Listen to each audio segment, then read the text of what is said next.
Hello everybody, I'm Logan Crawford and this is the award-winning TV talk show right here on Ebru Fresh Outlook. The latest strange chapter in an unusual election year could be entitled Violence. Anti-Trump protesters storming the streets outside the Chicago arena where the GOP frontrunner was scheduled to speak. Those for and against the billionaire businessman clashing, and Donald Trump canceling the event, fearful that the scene could get even uglier. It is one of several significant developments in the 2016 presidential race. Let us say hello to our panel of experts. I am joined today by Bill Rosenberg, political science professor at Drexel University, Dr. Jackie Guzda, media analyst at Western Connecticut State University, David Goodman, Represent Us, the New Jersey chapter, and joining us live via Skype is Dr. Bart Rossi, who joins us from Florida, where he is a political psychologist. Bart, I will start with you. If you go to Fenway Park and you dress up in a Yankees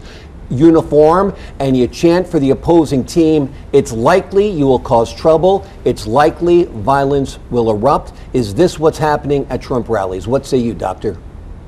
Well, what I say is that Trump is projecting his personality extremely well. You have to give him credit for marketing himself. But what he's really doing, he's pitching to people who are not only angry for a number of reasons, but they're angry because too much attention, in their view, has been given to minorities, immigrants, families of immigrants, gays, even people who believe in climate change. And Trump may come across as not being racist overtly, but he's certainly implying it. And I think just as the other Republican candidates have said, he is responsible to a certain degree. Some of these protesters may have some bad intentions, but Trump by himself has really promoted a nastiness. In my view, he's made abrasiveness and arrogance into an art form. And this type of behavior by itself does promote hostility, anger beyond control, and it's really unreasonable. And I say on one hand, he's winning the primary season, while at the same time he's losing. He's losing the general election. Okay. That's what I say at this point. Okay, Doctor, we'll come back to you in just a few moments. For those of you just joining us, and I don't even know if our panel of experts knows this yet, but in Ohio about an hour and a half ago, Donald Trump was actually physically attacked, someone reaching up on the stage, grabbing him by the leg and trying to drag him off. Secret Service intervened, shielded him with their bodies, and apparently apprehended the attacker. So it has gone from protests out in front of an arena last night in Chicago to today Donald Trump actually physically being grabbed.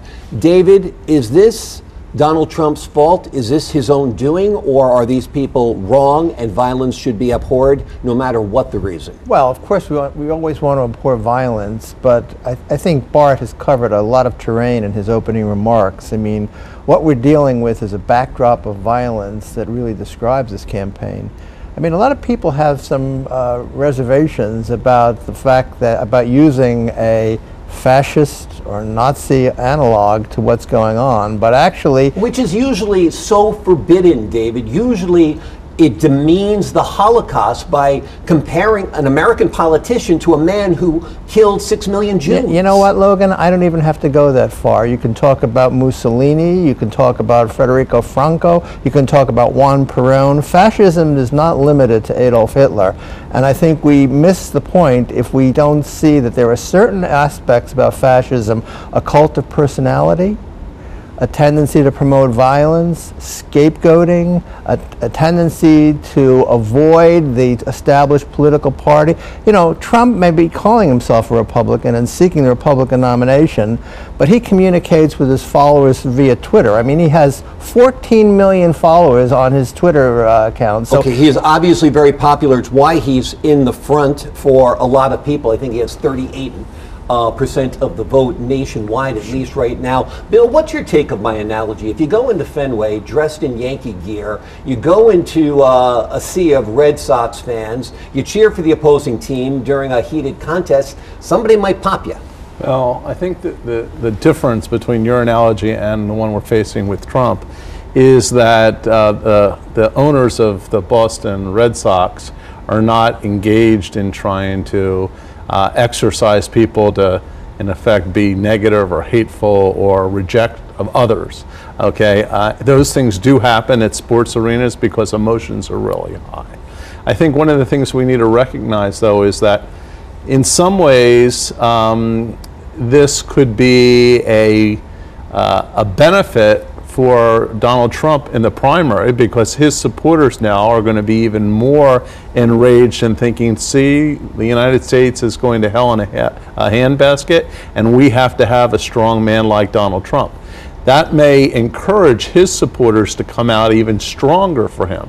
I don't think it's going to help him with independents. I don't think it's going to help him with candidates, with voters who are going to support other candidates. But for his core, I think it's likely to energize them. Okay. One thing that might help Donald Trump is other candidates are supporting him. We saw Chris Christie go his way. Now we've seen Ben Carson, who more or less sounds like a voice of reason when you hear him speak, saying that the party should coalesce behind Donald Trump. What are your thoughts, Jackie? Ben Carson for Surgeon General, Chris Christie for Attorney General. What do you say? That's politics and how it works. Into it for themselves here. I agree with everybody here. Trump is nasty. This is a nasty campaign. Did you see those videos from last night? It looked like Ferguson, like a riot was going to happen. And you did surprise me. I didn't know that he was physically attacked. But look, this is going to keep going on. He had a chance to negate what he said to Anderson Cooper, that Muslims were responsible, that they were not a religion of hate. And he said that again during the debate. That is why this whole big thing just inflamed in Chicago last night. He made his bed, and now we're all going to lie in it, because if he gets the nomination, if he wins the presidency, there's going to be a civil war in this country, or at least in the streets. I think we're already seeing that. I think Bill's point is well taken. I mean, I think if I can make some projections, I think Trump is going to do very well on Tuesday. In fact, I think it may be all over as far as the major contests are concerned. I know there's a delegate count that actually determines these things, and the opposition will shift gears in terms of a stop Trump at the convention into a brokered convention. But I think Marco Rubio is going to be finished after Tuesday. I'm not sure about John Kasich. He may emerge in Ohio. So it's going to be a Cruz-Trump contest.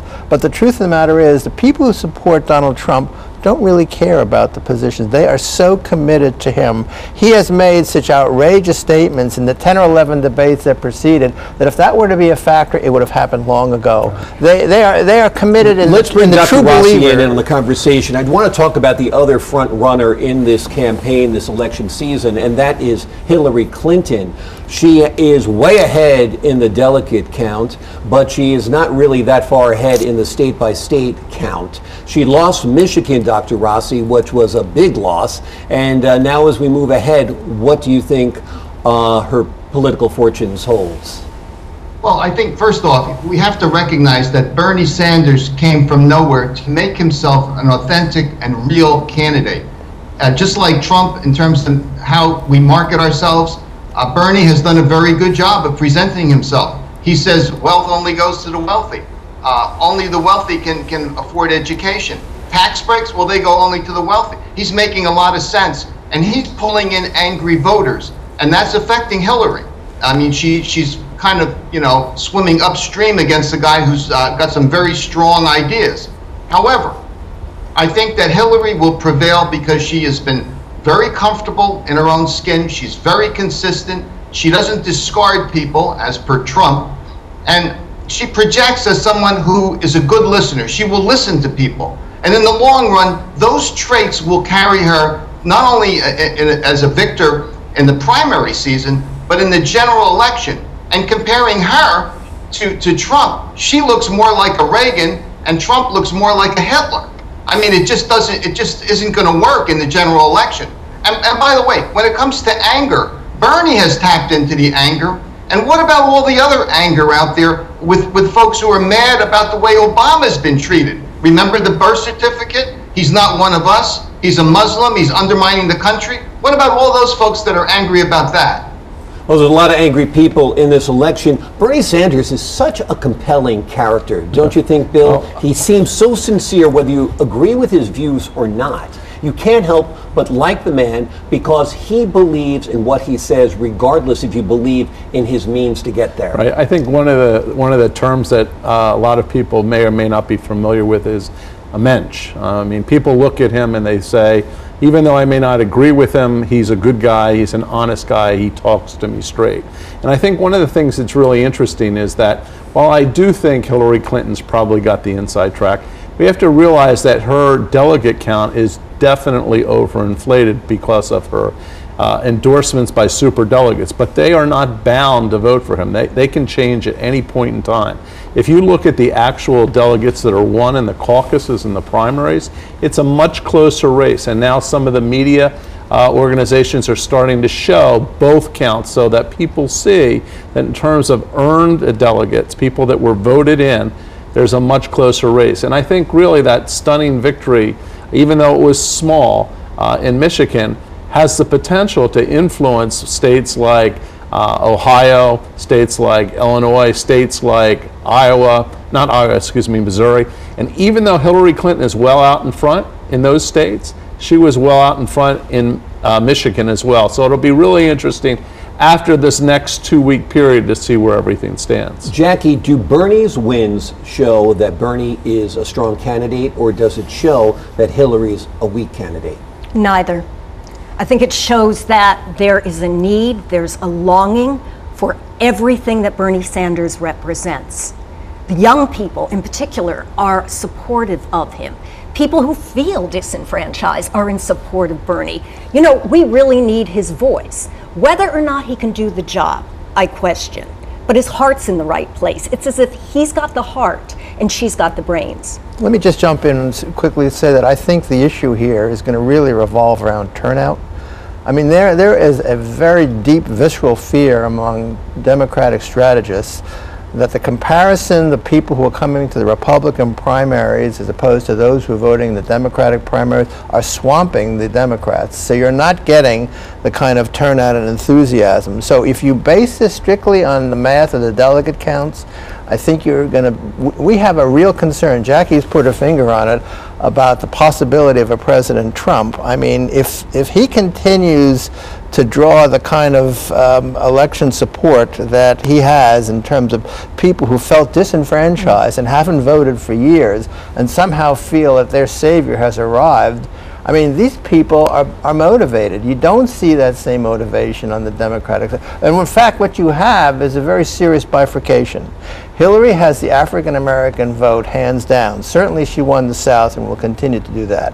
Bernie Sanders has the youth, the working white middle class, working class vote. If those two cleavages don't come together in November, we have a serious problem if you're concerned about a President Trump. See, the other thing I think is really important, though, and I think you have to look beyond just the delegate count.